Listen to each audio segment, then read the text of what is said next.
Ed, and Eddy is a show I go way back with. I watched it all the time back when it aired and loved its over-the-top slapstick comedy. One day, my friend Jeff and I were rewatching one of the old episodes when he brought out a DVD case. It was completely black except for the cartoon logo scribbled on the front. It looked like a hand-drawn sketch of the Eddy and Eddy one.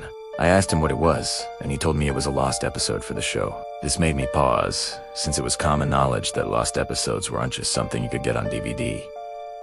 They were either incomplete material that never aired or kept under lock and key by the producers. Jeff assured me that his copy was the real thing. He apparently got it from this comic shop called Marque Noir. This immediately set off red flags for me. Marque Noir was known here in Toronto as a shop of wonders for archivists. It had the most obscure and rare media ever known, some of which dates back several decades. I read blogs about people's experiences with the shop, and most of them ended in ruin. They all talked about how the shop was cursed and how they almost died because of the things they saw. I wasn't sure if I believed all that, but it was clear that place was bad news. I tried telling this to Jeff, but he wouldn't listen. He was adamant that we had to watch this disc, since we were both big fans of the show. As sketchy as the whole thing was, I had to admit that I was still interested in what the disc held. We went to my living room so we could watch it on my big screen. The lights were turned off, and a bowl of popcorn was prepared to set the mood. Fear and excitement were coursing through my body. All those urban legends about Marque Noir were chilling, but the possibility of having an actual lost episode in my grasp was too amazing to ignore. Jeff inserted the disc into the DVD player, and we watched the screen come to life. The intro played like normal except for a few weird static glitches that appeared every now and then. The episode title card would later pop up, showing a cartoon sketch of a destroyed car with the words "Highway to Ed" hovering over it. The episode began with a scene of Eddy trying to break into a car. Double D was frantically telling him to stop while Ed just watched on with a wide grin. Eddy eventually broke into the car by using a screwdriver and dived inside. Not wanting to leave Eddy to his own devices, Double D joined him inside the car, and so did Ed. I was wondering how someone as short as Eddy was supposed to drive a car when the next scene answered my question. Eddy glued some phone books to his feet and sat on a crate he pulled from thin air.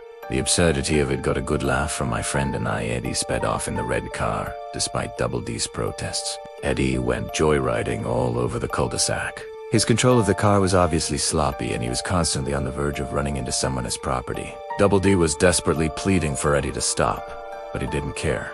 He wanted to show off his latest heist, regardless of who or what was in his way. The scene then cut to Kevin, who was doing bike tricks in front of all the other kids. They all cheered Kevin on as he performed stunt after stunt. Naz walked up to Kevin to comment on how cool his new bike was. This made Kevin blush a bit, but he played it cool and acted like it was no big deal. "Watch out," I heard Sarah yell before the scene switched to Eddy's car, quickly approaching the group. Kevin tried running out of there like everyone else, but the wheels on his bike jammed up and froze him in place. I was fully expecting the show's usual slapstick shenanigans to happen at this point. Maybe Kevin would have been flattened like a pancake or be sent flying through the air until he was only a twinkle in the sky. What I got instead was something far more grim. A loud glitch. The effect briefly flashed on the screen before switching to the direct aftermath of the crash. Kevin's body was a horribly mangled mess of his former self. His legs twisted in unnatural angles, while blood pooled beneath him.